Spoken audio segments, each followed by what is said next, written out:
Good morning. Welcome back. And Chinasia Iboya is actually here this morning. Chinasia, good morning. Good to have you. Good morning, Cecilia. How you doing? Good morning, Yemi. We're not going to start with football. A lot of interesting stories in football that got us talking, it's making us laugh. But we're not going to start with football. So where do we start from? Start with volleyball, of course. Today, Nigeria will be facing Cameroon, talking about the women's under-20 volleyball tournament that will be going on. And I started yesterday in Kenya. But the group that they're in is a very tough one, facing Cameroon in Group B. If you take a look at the way the pool is looking like, you know that Nigeria will have to do a whole lot, going in for them. But across board, according to the head coach, Baba Musa, he says that the challenge is going to be huge for these girls, knowing that they have a mixture of styles and good play. And, of course, they know how ready they've been preparing so well for it, knowing that they will be able to, get out from that group. And looking at the group, the way it is like in Pool A, where you have Nigeria, Kenya, and Cameroon, then you have Tanzania. So you have the host nation, the Cameroon, one of the big nations when it comes to volleyball in Africa. Then go to Pool B, where you have Egypt, Uganda, Mauritius, Congo, DR, and of course, Rwanda. So these ladies are ready, thinking, okay, we can, if the female team, talking about football, the football team couldn't do it, that's at the world level, but this is African level, so no matter how tough it's going to be, they can have a good outing there. Are you smiling and laughing? I am. The context, you are taking... Well, anyhow, China's... football. It's close, but it's good that we are across board. No, I can agree with Cecilia, because like I said, I wouldn't forget the spectacle at the last games, talking about the national games that happened in Lagos. And I remember how the volleyball sports, the field was packed. Like, if you don't go there early, you would miss the sports festival. You would miss you wouldn't find a seat for yourself. So Nigerians love sports. It's just that we need to find a way to diversify and package it and let people get interested in other sports. Packaging or money? It's all part of it. If you package a product well and you try and sell it well, then you will get sponsors. Put the money in first. Then when you have to get the players, would you put your money in something that you're not sure of?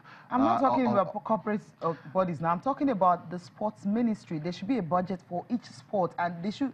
I thought we've been harping on trying to diversify. You can't diversify without you having a structure. We don't even have the structure. I get what you're saying, but at the end of the day, put the money since volleyball is not football and other sports that we've been talking about, government interference here and there, why don't we start from the other sports? If they can do something for themselves, and trust me, it will only circulate and go around and make other people want to do that. All right. We wish them all the best as they play in Kenya. And hopefully, when next we're talking about them, we'll be talking about victories, and victories. So starting from today against Cameroon, and of course you have the other one coming up on Wednesday against Kenya and Thursday that's a tough game against Kenya. The Kenyans are... they're very good at it. They're quite good. Trust these girls. I think they're good and well motivated to go ahead and get something out of it. Okay, from there, we'll move to cricket now, right? Let's talk about the junior yellow greens. We told you earlier, sharing news, heartwarming, news and something that makes you smile. The guys, they've been able to beat Tanzania, and of course, on the back of that, they have booked a place in the qualifiers at that level for the 2020 ICC World Cup. They're now in Division 1. Of course, they'll be playing again tomorrow, playing against Syria alone to determine the champion. But this is what gets us talking, the fact that they've been able to advance. That's good news. I'm particularly happy that some sports are getting the kind of spread, maybe not the growth we want, but at least a spread. Because even for some of us journalists, when you hear that a Nigerian team is somewhere and they're doing well, it makes you go back and begin to... Sometimes they're even unheralded when they go for some of these events. And when this news hits you, it makes you happy. It's a good thing, because cricket is one of the traditional sports in Nigeria. That we've neglected. That we've actually left in the doldrums, we've neglected. But I'm happy that they're trying to, make a comeback, putting themselves on the map, especially at this level, the developmental level, where you can get kids interested. Back in the day, schools like King's College and the rest of them, they took it really seriously. They took it really well. And so now, if we can bring that back, and like you said, at this level, the under-19 level, we get these guys interested again, start playing, who knows what will happen.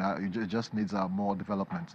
And this is a promise. If you're having guys good at this level, surely if you're able to keep doing the programs you're doing, definitely, there will be that progression, and it will make the senior national team better. Yeah, of course, it's a no-brainer.